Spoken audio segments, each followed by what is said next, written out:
Bonjour à tous, vous êtes sur New World Info et c'est l'heure de décryptage. Nous recevons l'éditorialiste Mamadou Diouf. Avec lui, nous allons parler du Burkina Faso où une délégation ouest-africaine rencontre les nouvelles autorités de ce pays. Mamadou Diouf, bonjour, vous allez bien? Bonjour Michel. Une délégation de responsables des armées de la communauté des États de l'Afrique de l'Ouest, CEDEAO, est arrivée ce samedi au Burkina Faso, selon une source sécuritaire au lendemain de la suspension de ce pays dirigé depuis lundi par une junte militaire. Alors Mamadou, selon les sources, cette délégation est composée d'officiers béninois, togolais et ghanéens et est conduite par le commissaire paix et sécurité de la CEDEAO, le diplomate béninois Francis Béanzin. Quel est l'objectif, Mamadou, de cette délégation? L'objectif est double. Le premier, c'est de montrer les dents, puisque de façon générale, il faut avertir d'abord avant de sanctionner. Et quand on envoie des militaires, c'est parce que les interlocuteurs également sont des Des militaires. militaires. Ils vont très certainement pouvoir se comprendre très rapidement dans un langage qui leur est propre. Le deuxième objectif, il faut préparer le terrain parce que généralement la diplomatie est toujours à côté du militaire. Et il y aura une autre délégation qui sera là-bas à partir d'aujourd'hui. Et cette délégation viendra pour plutôt cette fois-ci commencer à discuter, trouver des assurances sur le fait que le pouvoir va être rendu aux civils, s'assurer de la liberté de l'ancien président Rochmar Christian Kaboré, s'assurer d'un certain nombre de choses dans la transition. Et ce sont ces éléments qui vont être pris en compte lors du prochain sommet de la CEDEAO. Si les éléments sont positifs, il n'y aura certainement pas de sanctions supplémentaires. Si les éléments ne sont malheureusement pas positifs, la CEDEAO, pour être logique avec elle-même, va faire ce qui a été fait en Guinée et au Mali en amenant d'autres sanctions en fonction de la réponse qui sera apportée par la junte au pouvoir au Burkina. Avant de parler avec plus de profondeur de ces objectifs, Mamadou Diouf, est-ce qu'on peut parler d'un traitement particulier du cas burkinabé? Non, il n'y a pas de traitement particulier. Pour le Mali, c'était la même chose. N'oublions pas que le Mali, le Goïta a fait 2 coups d'État. Il ne faut pas qu'on oublie quand même cela. On n'est pas du tout dans la même posture. Après le premier coup d'État, qu'est-ce qui a été fait? C'est la même position qui avait été prise. Avec la Guinée, c'est la même chose. C'est après qu'il y a eu d'autres sanctions qui visaient individuellement ces gens. Bon, on ne peut pas les voir se déplacer dans un certain nombre de pays. On va bloquer leurs avoirs dans les banques. Ils ont dit qu'ils n'avaient pas grand-chose à l'extérieur du pays, etc. Donc les sanctions sont graduelles. Au niveau du Burkina, aujourd'hui, il n'y a pas véritablement de sanctions. Il faut dire les choses comme elles sont. On est sur la condamnation de principe qui est écrite clairement dans les textes de la CEDEAO et la suspension du pays dans lequel on a fait un coup d'État qui est écrite également dans les textes de la CEDEAO. À la limite, on aurait pu faire ces sanctions sans pour autant qu'il y ait un sommet des chefs d'État, qu'il soit physique ou qu'il soit virtuel. La deuxième chose, quand le coup d'État vient d'arriver, il y a une période d'attente pour savoir un peu qu'est-ce que ces gens veulent. Le chef de la junte n'avait pas encore parlé. Il a parlé à la veille pour donner un certain nombre de garanties à la communauté internationale, à la CEDEAO, etc. Bon, c'est des éléments qui sont pris en compte. Maintenant, son discours, est-ce qu'il va le répéter de façon concrète devant les gens? Quelle garantie il va présenter, surtout pour le retour à un pouvoir civil le plus rapidement possible, l'organisation de nouvelles élections? Il y a tous ces éléments qui vont être pris en compte. Maintenant, c'est quand le jeu devient flou qu'il y a des sanctions. Au Mali, il faut le dire clairement, les militaires ont tout fait pour prolonger la transition. C'est clair, c'est net. Ils l'ont fait à volonté. En ce moment, ce n'est pas la même chose pour quelqu'un qui vient juste de faire son coup d'État et à qui on donnera, je ne sais pas, 18 mois ou bien 16 mois et qui va devoir faire preuve également de sa bonne volonté pour ne pas être sanctionné comme c'est le cas actuellement avec le Mali. Mais on n'est pas à la même étape. Le Mali, on a déjà plus d'un an de pouvoir des militaires. Parmi les engagements, qu'est-ce qui a été respecté? Pas grand-chose. D'ailleurs, même les raisons du coup d'État, la grève générale, la sécurité, avec les Russes, il semble que les choses avancent. Je ne veux pas aller plus loin qu'il semble. La grève, n'oublions pas que la grève générale a été suspendue à cause des sanctions de la CEDEAO. mais les syndicats étaient encore à nouveau sur le pied de guerre contre le pouvoir, alors que c'est les arguments qui avaient été donnés, ce qui veut dire que après plus d'1 an de pouvoir, les problèmes fondamentaux n'ont pas grandement bougé. Alors Mamadou, est-ce que la délégation a pu rencontrer le chef de la junte, Paul-Henri Sandaogo? Ben, c'est plutôt l'aspect diplomatique, mais quand les gens viennent, il y a deux choses que l'on fait. Il y a ce qui est fait et qui est dit, il y a ce qui est fait et qui n'est pas dit. Parce qu'il ne faut pas qu'on se trompe également. Ce n'est pas dans les médias, ce n'est pas devant les journalistes qu'on règle les problèmes. Il peut y avoir une rencontre. Quand la rencontre souvent a été positive, on connaît le discours, on s'est rencontrés, il y a eu convergence sur un certain nombre de choses parce que vous avez les diplomates qui ont une façon de parler avec la langue de bois. Parfois, il peut y avoir une rencontre. Quand la rencontre ne s'est pas très bien passée, on peut préférer ne plus en parler pour ne pas dire que la délégation est venue et elle n'a pas pu obtenir les résultats recherchés. Donc souvent, sur ce plan-là, la rencontre en tant que telle n'est pas le problème. Il est facile de rencontrer un chef d'État en Afrique, surtout avec une délégation de la CEDEAO. Ouais. Maintenant, le problème, c'est qu'est-ce que la rencontre a donné en tant que telle. C'est ça qui est le plus important dans ce genre de situation. Et souvent, bon, on ne nous donne pas toutes les informations dans ce genre de situation parce que c'est un nouveau coup d'État. Il n'y a rien. Il faut le dire clairement. Je ne suis pas sûr que Damiba, aujourd'hui, a une feuille de route claire sur ce qu'il veut faire pour le Burkina. De la même manière, la CEDEAO est en situation d'attente, de wait and see, pour voir un peu dans quelle direction il va aller avant de savoir également quelle attitude avoir. Il y a un peu les deux parties qui se regardent puisque le coup d'État est encore quelque chose de très frais. Je ne suis pas sûr qu'il y a une feuille de route claire au niveau des autorités militaires. Bon, ils ont utilisé la formule qui est utilisée maintenant par tout le monde. On va rencontrer les forces vives de la nation pour décider ensemble de ce qu'on va faire. Mais ça veut dire qu'on n'a pas dit ce qu'on va faire. Dans son discours, il y a ça qui manquait. Il n'y a pas eu de délai.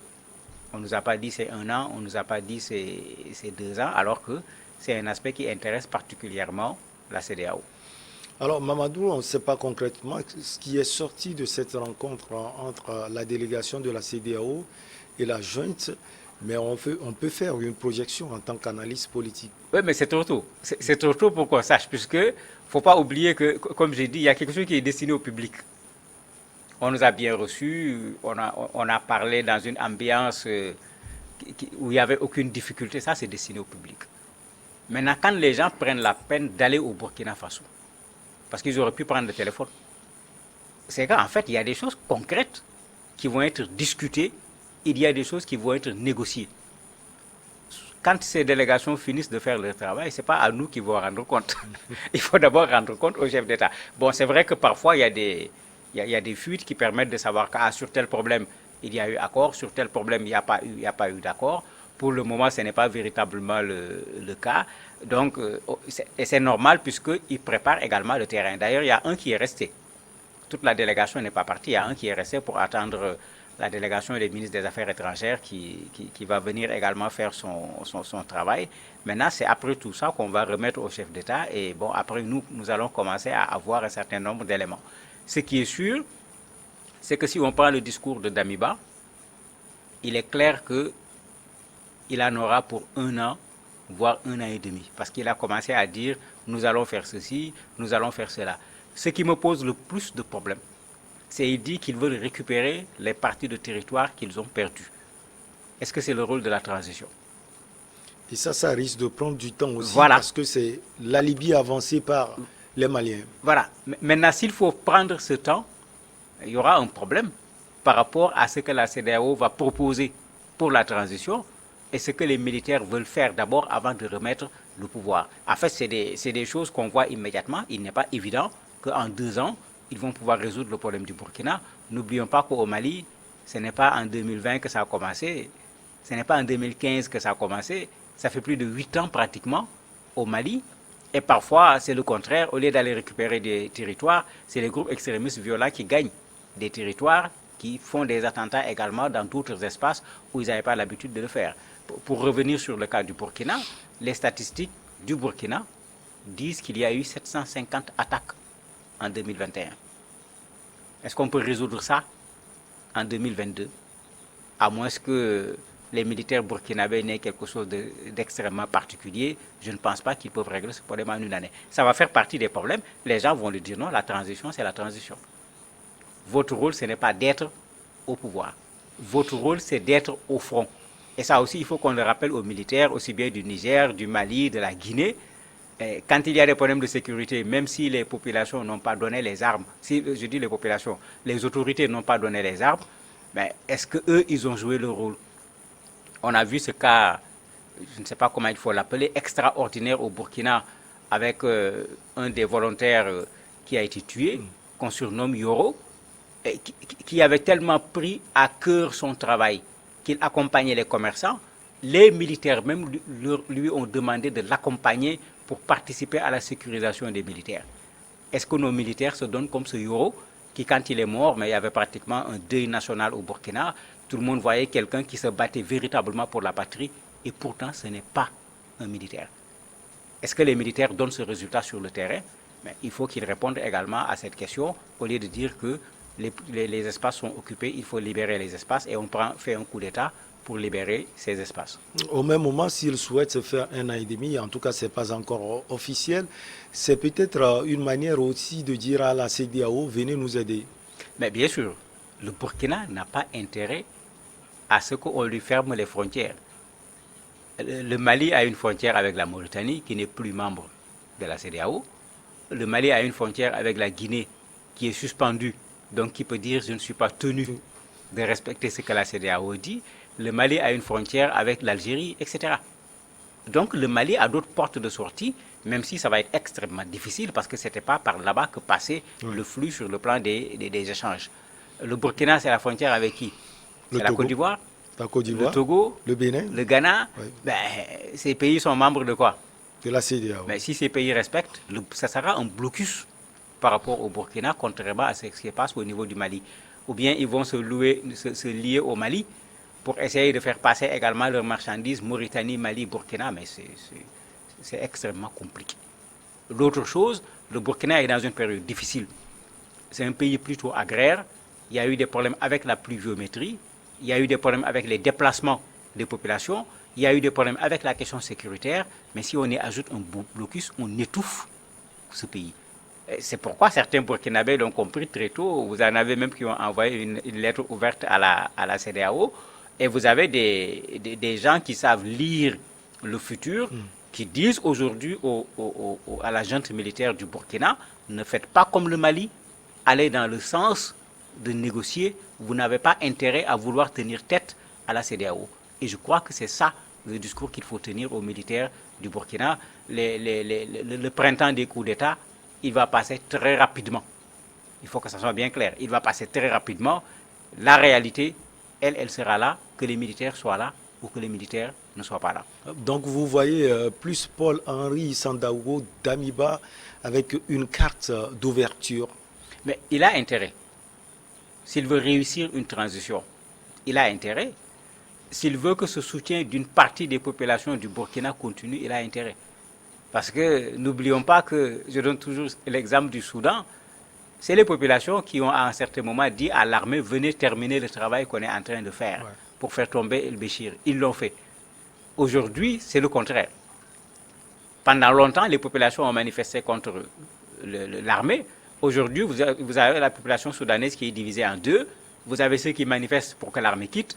Vous avez ceux qui manifestent pour que l'armée reste. Mais qu'on tire les leçons. Un coup d'État n'a jamais été une solution. Il faut que ça soit clair. Ça n'a jamais été une solution. Au contraire, c'est à la limite une preuve d'un pays où les choses ne fonctionnent pas normalement. Mais ce n'est pas pour autant la solution. Il n'a qu'à le comprendre et savoir également que tout le monde n'est pas Sankara. Puisqu'en fait, il a terminé son discours avec cette phrase de Sankara, la patrie ou la mort, nous vaincrons. Mais qu'il fasse attention, tout le monde n'est pas Sankara. Et on n'est pas en 84 actuellement sur le contexte mondial. Il faut tenir compte de tous ces éléments. Il n'a aucun intérêt à vouloir tenir tête à la CEDEAO. Le Burkina également n'y a aucun intérêt. Si tous les Burkinabés le soutenaient et que toutes les frontières sont fermées, il peut apporter quoi aux Burkinabés? Soyons réalistes, au lieu d'essayer de vouloir jouer à l'homme fort ou bien au Messie qui va venir résoudre des problèmes alors que la situation du Burkina demande nécessairement l'appui de la communauté internationale. Pour terminer, Mamadou, au même moment, on voit des populations qui ont un esprit plus, si on peut le dire, bouillonnant, qui parlent du panafricanisme, on tend vers même le populisme. Quand vous voyez la société civile et la population burkinabé aujourd'hui, on peut dire que si Paul-Henri Sandaogo se tourne vers la CEDEAO, on dira aussi qu'il suit la CEDEAO et donc la France. L'équation devient un peu compliquée pour l'homme fort du Burkina aujourd'hui. Oui, mais vous avez utilisé le mot qu'il faut, c'est le populisme.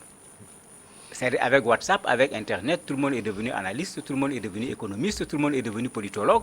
Tu as des gens qui parlent, mais même dans les faits, ils ne retracent pas les faits, comme ça s'est produit. En ce moment, quand tu veux faire une analyse, ça pose déjà un problème, parce que ton analyse, tu peux penser ce que tu veux, mais il faut au moins respecter les faits en ne les tronquant pas. Alors que ce n'est pas le cas. Et c'est ça qui crée maintenant cette forme d'euphorie. Sans compter également l'hypocrisie. Je crois que lui, il l'a bien compris. Dans son discours, il a dit aux gens, ceux qui sont des arrivistes et qui veulent en profiter, ils n'ont qu'à savoir que lui, il va fonctionner dans la rigueur. Après tous les coups d'État, on l'a vu.